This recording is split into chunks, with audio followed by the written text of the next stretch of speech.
झालं न्ही करता स्टार्ट करूया न्ही. फाडल्यान दिसना खंय तांकां या फाडल्यान नरे या तेंच्या फाडल्यान पळय बरें.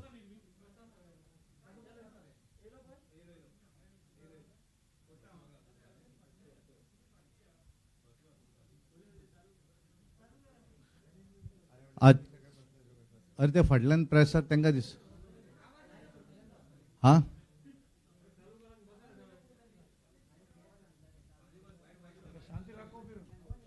बरें स्टार्ट करूया. आजच्या पत्रकार परिशदेक आमचे बरोबर हांगा उपस्थित आसात महाराष्ट्रातले माजी मुख्यमंत्री आनी गोंयचे आतांचे आमचे इलेक्शन इन्चार्ज देवेंद्र फडणवीस जी, आमच्या गोंय राज्याचे मुख्यमंत्री डॉक्टर प्रमोद सावंत, आमचे प्रभारी भारतीय जनता पार्टी ऑल इंडियाचे national general secretary CT Ravi ji, आमचे निवडणूक सहप्रभारी युनियन मिनिस्टर कल्चर अँड टुरिझमचे G किशन रेड्डी जी, आमची minister for state railways and textile Shrimati Darshana Jardosh ji, हांच्या सगळ्यांच्या मार्फत तुमचे सगळ्यांचे प्रिंट मिडियाय, इलेक्ट्रॉनिक मिडियाय, फोटोग्राफर या सगळ्यांचे हांव स्वागत करता. आनी थोडीशी इनकन्विनियन्स हॉलाक लागून तुमकां जाता तेजी दिलगिरी व्यक्त करता, कारण तुमकां बऱ्याच जाणांक थोडीशी ह्या हॉटेलान आनी हॉलाची वेवस्था एडिशनान ना, त्यामुळे तुमकां तुमची दिलगिरी व्यक्त करता. आमचे निवडणूक प्रभारी आनी सहप्रभारी, आमचे नॅशनल जनरल सेक्रेटरी हे आज हांगा आयिल्ले आसात. आमचे देवेंद्रजी फडणवीस हे गोंयचे इलेक्शन प्रभारी जाल्या नंतर पहिल्याच वेळार येतात. हाचे पयलीं बऱ्याचदा निवडणुकीच्या दरम्यान स्वता ते हांगा रावताले, मतदारसंघाची जबाबदारी असली. 2017च्या निवडणुकीक स्वता बऱ्याचशा मतदारसंघा भितर पब्लीक रॅली तांच्यांनी केल्ल्यो, पण आज त्यांचेर आनी तांचे बरोबर आयिल्ल्या टिमीचेर निवडणुकीचे प्रभारी म्हणून जबाबदारी आसा. ताका लागून आज वेगवेगळ्यो पार्टीच्यो अंतर्गत बैठकाय केल्यो आनी आतां तुमच्या समोर ते हांगा उपस्थित आसात. हांव तुमचे परत एकदा स्वागत करता आनी मी देवेंद्रजी फडणवीस जी यांना विनंती करतो की त्यांनी प्रेसला ॲड्रेस करावा.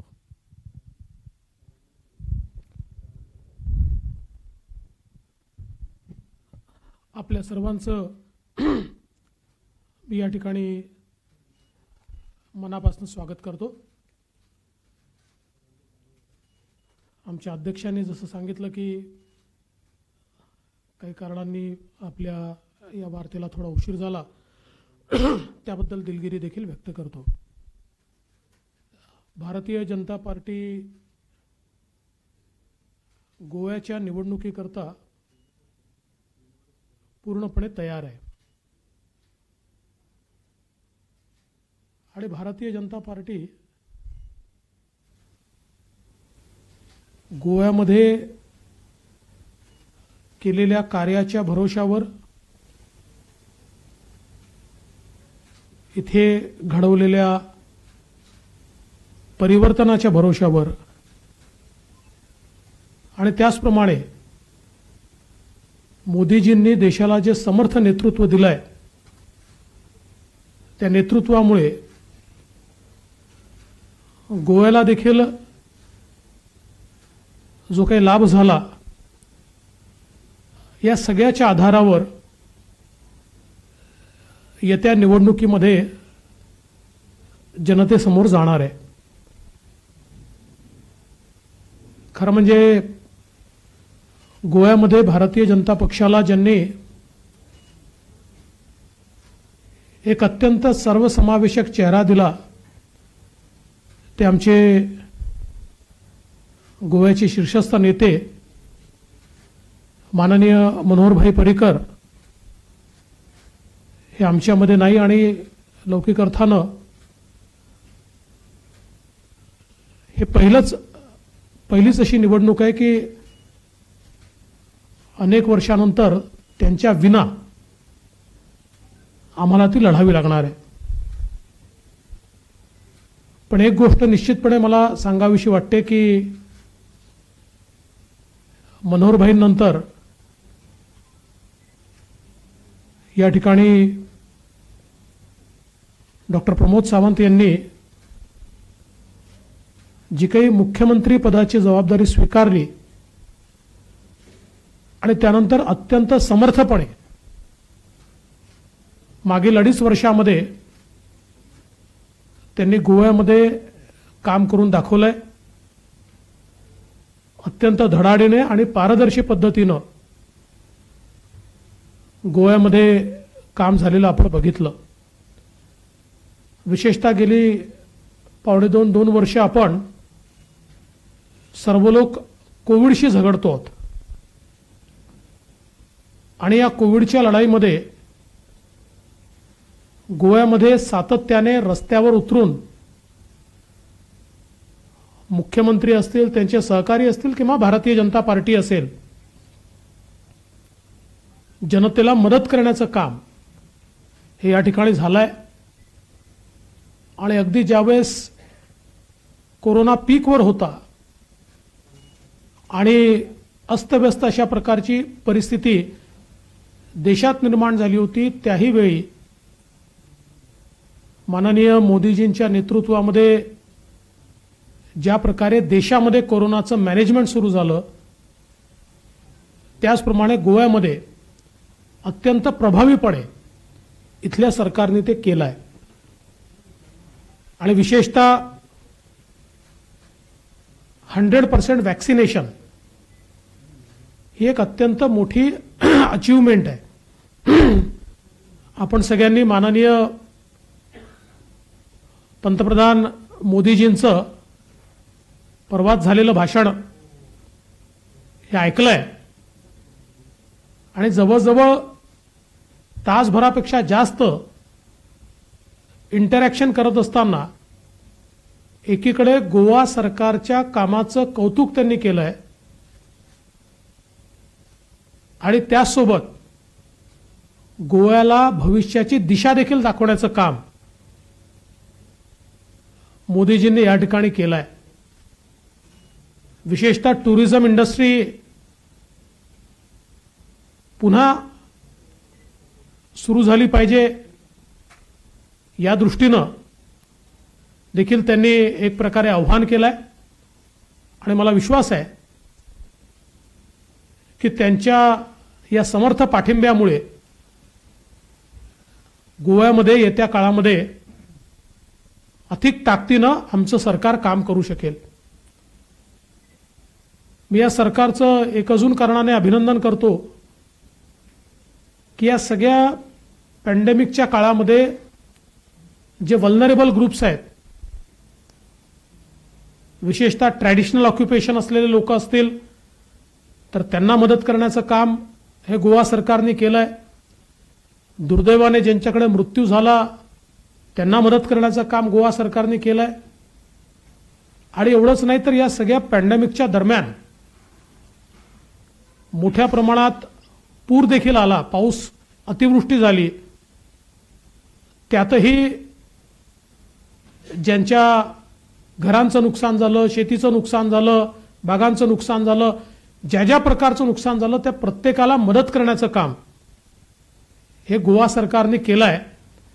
आणि ही मदत भरीव कशी करता येईल असा प्रयत्न गोवा सरकारच्या माध्यमातून मुख्यमंत्री महोदयांच्या नेतृत्वात या ठिकाणी झालेला आपण बघितला.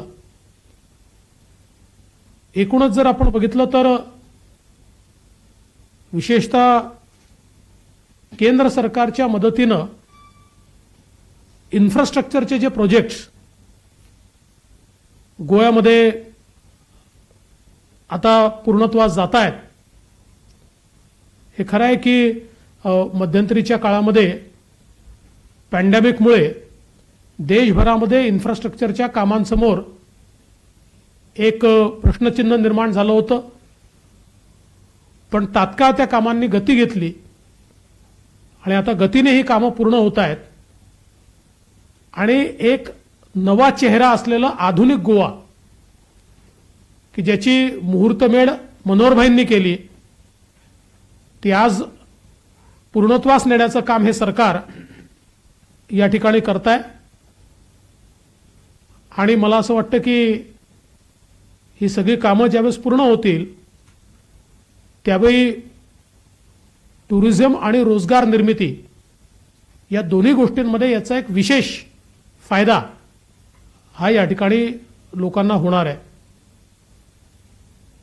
मुख्यमंत्र्यांनी एक अतिशय अभिनव कार्यक्रम सुरू केला आहे, सरकार आपल्या द्वारी.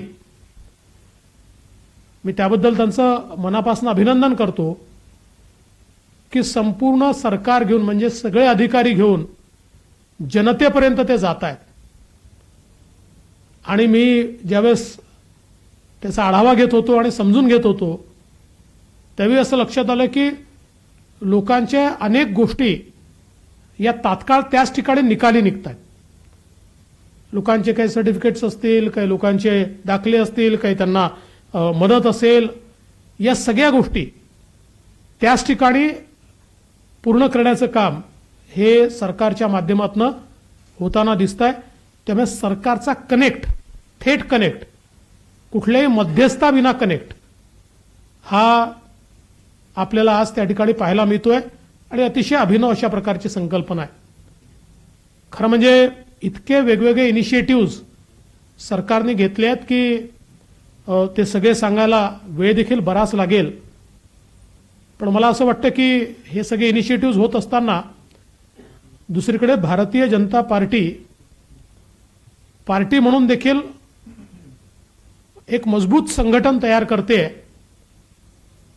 आणि विशेषतः बूथची रचना असेल ती अगदी पेज प्रमुखापर्यंत नेण्याचं काम आणि त्याकडे प्रदेशाध्यक्षांनी स्वतः विशेष लक्ष घालून अतिशय चांगल्या प्रकारची व्यवस्था संघटनेची या ठिकाणी उभी राहते. त्यामुळे मजबूत सरकार आणि मजबूत संघटन या दोन्हीच्या आधारावर आम्ही निवडणुकीला सामोरं जातोय.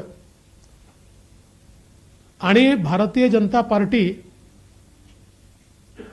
अतिशय एकजुटीनं या निवडणुकीमध्ये सामोरं जाईल. कारण अनेक वेळा माध्यमातनं वेगवेगळ्या चर्चा ऐकायला मिळतात. मी अतिशय स्पष्टपणे सांगतो की भारतीय जनता पार्टी एक युनायटेड फेस आहे. आम्ही सगळे मिळून या ठिकाणी या निवडणुकीमध्ये मुख्यमंत्री असतील, त्यांचे सगळे मंत्री असतील आणि आमचे सगळे पदाधिकारी असतील, एकत्रितपणे या निवडणुकीला सामोरं जाऊ आणि एक ऐतिहासिक अशा प्रकारचा विजय भारतीय जनता पक्षाला मिळेल. देशभरामध्ये लोकांच्या आता हे लक्षात आलंय की या देशाला पुढे नेण्याचं काम हे मोदीजींच्या नेतृत्वात होत आहे. आणि त्याच विचाराचं सरकार गोव्यामध्ये आल्यानंतर केंद्र सरकारचा किती पाठिंबा मिळतो, किती मदत मिळते हे देखील सगळ्यांनी बघितलेलं आहे. आज खरं तर आपण बघू शकतो की काँग्रेसची अवस्था अत्यंत वाईट आहे. वेगवेगळ्या ठिकाणी या पक्षामध्ये जी काही परिस्थिती आपल्याला पाहायला मिळते आहे, आज सगळ्यात महत्त्वाचं त्यांच्याच पक्षाचे नेते आपल्या नेत्याला सांगतात, राहुलजींना सांगतात की आम्हाला फुल टाइम अध्यक्ष द्या. त्यांचेच नेते कबूल करतात की त्यांचं शीर्षस्थ नेतृत्व हे राजकारणामध्ये पार्ट टाइम काम करणार आहे. एकीकडे 24/7 काम करणारे मोदीजी, ज्यांच्या रक्तामध्ये, डोक्यामध्ये, विचारामध्ये केवळ आणि केवळ देश आहे, आणि दुसरीकडे त्यांच्याच पक्षातले लोक म्हणतात आम्हाला फुल टाइम राजकारणी द्या, अध्यक्ष द्या. अशा प्रकारची काँग्रेस, खरं म्हणजे मला असं वाटतं की आता काँग्रेस समोर एक मोठं विश्वासार्हतेचं संकट आहे. शेवटी देश चालवायला किंवा राज्य चालवायला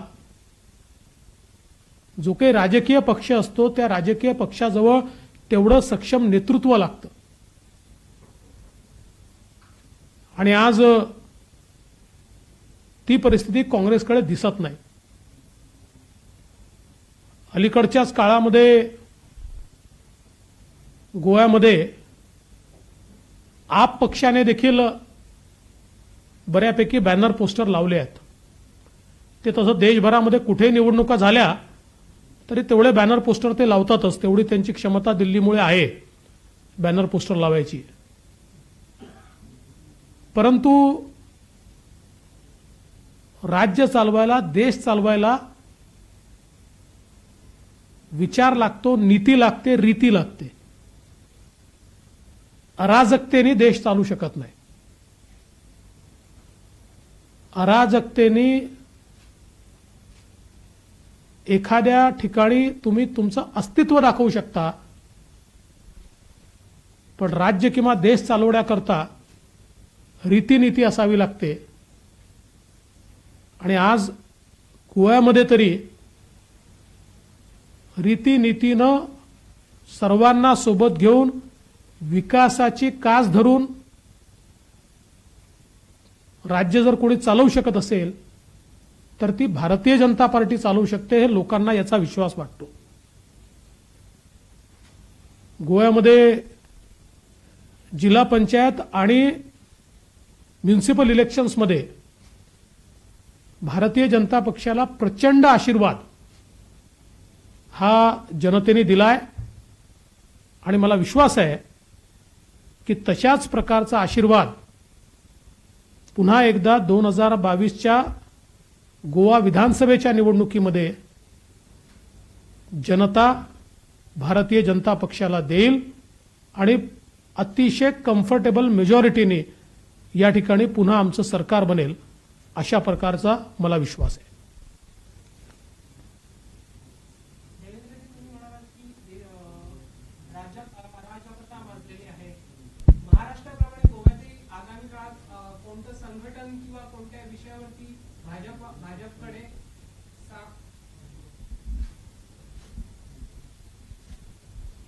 देवेंद्रजी, तुम्ही म्हणालात की देशामध्ये अराजकता आहे. एकंदरीत काँग्रेस, भाजपने काँग्रेसच्या आमदारांना हाताशी धरून सत्ता स्थापन केली आहे, यावर तुमचं काय मत आहे? मी देशात अराजकता आहे असं म्हटलेलं नाही. मी असं म्हटलं आहे की काही पक्षांचा अजेंडा अराजकतेचा आहे, जो वेळोवेळी आपण बघितलेला आहे. आणि भारतीय जनता पक्षामध्ये बाहेरचे किंवा काँग्रेसमधले लोक आले, याचं आत्मपरीक्षण काँग्रेसला करायचं आहे, भाजपला करायचं नाही आहे. त्यांची लोक त्यांना सोडून भाजपच्या नेतृत्वावर का विश्वास ठेवतात, याचं आत्मपरीक्षण हे काँग्रेसला करावं लागेल. Are you talking about a comfortable majority to form the government? Or what is the number you're looking at? It would be absolutely comfortable majority. I won't predict about the numbers, but I would say it would be a comfortable majority. So you are saying you go time and again. So how do you see even Chief Minister Dr. Pramod Sawant's performance? His performance has been absolutely excellent. He has done a lot of work, and I think that people of Goa have belief in the leadership of Dr. Pramod Sawant. देवेंद्रजी, या निवडणुकीत इतर कोणत्याही पक्षाची निवडणूक पूर्ण हात मिळवणी करण्याची काही निर्णय वगैरे झाले? नाही, बघा, या संदर्भातला निर्णय आमचं पार्लमेंटरी बोर्ड घेतं. आमचं काम हे आहे की भारतीय जनता पक्षाला ताकदीनं या ठिकाणी निवडून आणायचं, आणि त्या दृष्टीने आम्ही काम करतोय. बाकी अलायन्स वगैरे या सगळ्या गोष्टी ज्या आहेत, इथल्या परिस्थितीचं संपूर्ण आकलन आमचं पार्लमेंटरी बोर्ड घेईल आणि त्या आधारावर आमचं पार्लमेंटरी बोर्ड या संदर्भातला निर्णय करेल. देवेंद्रजी, आपण प्रश्न आहे तो असा की एका कुटुंबात एकापेक्षा जास्त तिकीट द्यावी की नाही, तुमचे भाजपचे काही आमदार त्यासाठी प्रयत्न करत आहेत, तर तुमचं धोरण काय आहे? बघा, भाजपचं धोरण हे साधारणपणे एका कुटुंबातनं एक व्यक्ती असावा असं राहिलेलं आहे, पण याला अपवादही केलेले आहेत. आणि गोव्यामध्ये तर वर्षानुवर्ष वेगवेगळ्या प्रकारचे अपवाद आहेत. त्यामुळे या संदर्भातला निर्णय घेण्याची पुन्हा एकदा सांगतो की भारतीय जनता पक्षाचं जे पार्लमेंटरी बोर्ड आहे, त्या पार्लमेंटरी बोर्डाला याचे अधिकार आहेत. त्यामुळे या संदर्भात मी कुठलं स्टेटमेंट करावं हे माझ्या अधिकारात नाही आहे. Sir, you have come here to decide the strategy, and CM has successfully steered the state during the corona crisis. Are you also projecting Dr. Pramod Sawant as the next CM because of his performance during corona? असं आहे की आमचे जे मुख्यमंत्री असतात आणि ज्यांनी चांगलं काम केलेलं असतं त्यांच्या नेतृत्वात निवडणुका होत असतात, पण या संदर्भात जो काही घोषणा असते ती घोषणा ही काही प्रभारी करत नसतात. त्या संदर्भातली घोषणा जी आहे ती तो अधिकार आमच्या राष्ट्रीय अध्यक्षांचा आणि आमच्या पार्लमेंटरी बोर्डाचा आहे. मी आज एवढंच सांगेन की प्रमोद सावंत यांनी चांगलं काम केलं आणि ते आज आमचं नेतृत्व करतायत आणि त्यांच्या नेतृत्वामध्ये आम्ही इलेक्शनला समोर चाललेलो आहोत. देवेंजी, आपण रीती आणि नीतीच्या राजकारणाबद्दल बोललात. गोव्याचा जर आपण भाजप बघितलं तर 10 आमदार काँग्रेसचे भाजपमध्ये आले. ही नीती कितपत योग्य आहे आणि ती 2022 मध्ये पुढे चालू शकते का? मी पुन्हा एकदा सांगतो की ही जी मंडळी भाजपमध्ये आली ती काँग्रेस सोडून भाजपमध्ये का आली याचं आत्मचिंतन काँग्रेसला करावं लागेल. आणि मला असं वाटतं की 2022 मध्ये याची आवश्यकता आम्हाला पडणार नाही. 2022 मध्ये भारतीय जनता पार्टी पूर्ण बहुमताने आणि कम्फर्टेबल बहुमताने या ठिकाणी गोव्यामध्ये सरकार तयार करेल.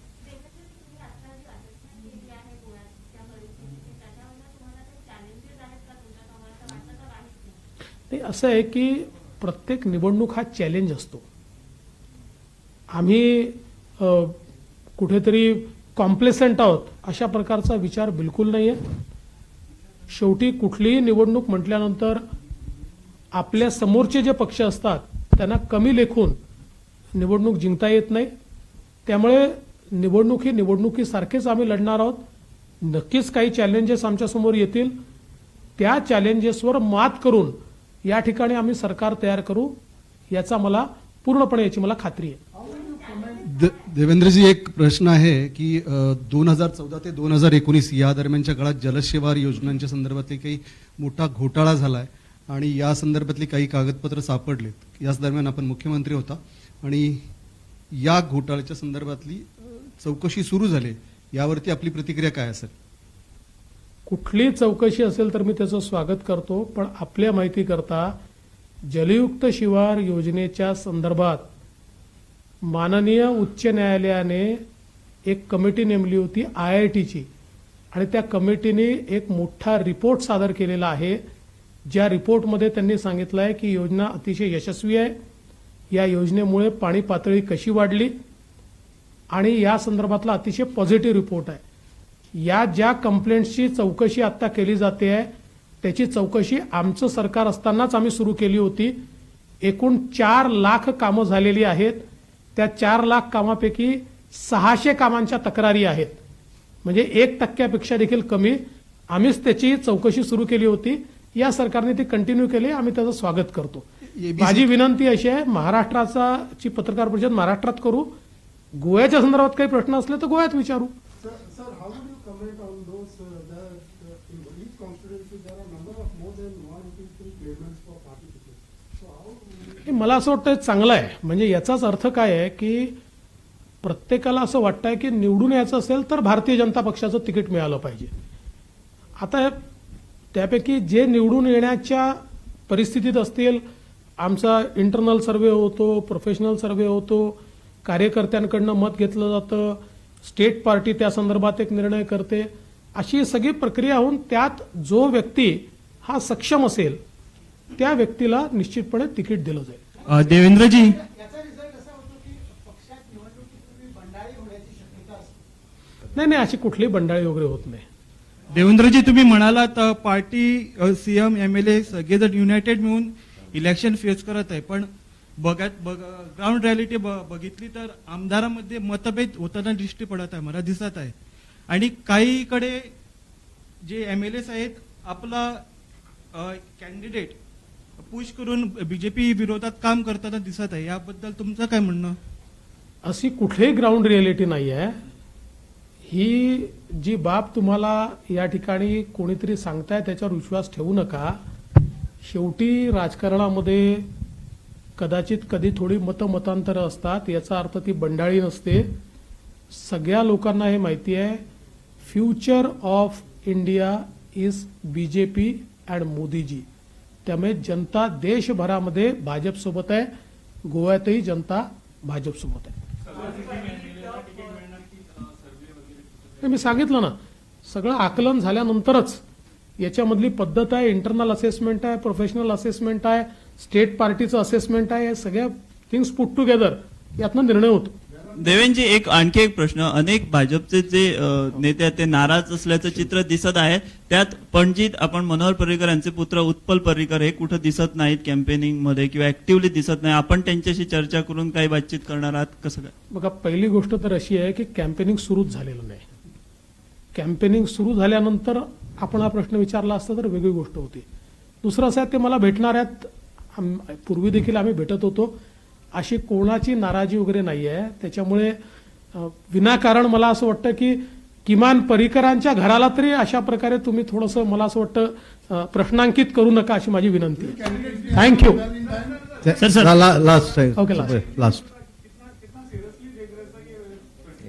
क्या क्या क्या? अच्छा, ये चुनाव देखिए, मैं ऐसा मानता हूं कि 2022 का जो गोवा का चुनाव है, भारतीय जनता पार्टी पूरी मेजॉरिटी के साथ ये चुनाव जीतेगी. इसका कारण है कि गोवा में भारतीय जनता पार्टी ने बहुत अच्छा काम किया है. हमारे शीर्षस्थ नेता मनोहर भाई पर्रीकर एक प्रकार से आधुनिक गोवा के निर्माता के रूप में आप उनकी ओर देख सकते हैं. जरूर उनके जाने से हमको क्षति पहुंची, लेकिन उसके बाद हमारे जो मुख्यमंत्री प्रमोद सावंत जी है, उन्होंने पिछले 2.5 सालों में लोगों के बीच जाकर बहुत अच्छा काम किया है. विशेष रूप से कोरोना का मैनेजमेंट ये बहुत अच्छा रहा है और वल्नरेबल्स को जिस प्रकार से मदद मिली है, वो भी मैं ऐसा मानता हूं कि क्योंकि मैं महाराष्ट्र से आता हूं और हम महाराष्ट्र में यही मांग करते रहे कि वल्नरेबल्स को मदद कीजिए, पर हमारी सरकार नहीं कर पा रही. पर यहाँ जिस प्रकार की मदद सरकार ने की है, मैं ऐसा मानता हूं कि लोग बीजेपी के साथ रहेंगे. Thank you very much. चालेल, थँक्यू, धन्यवाद.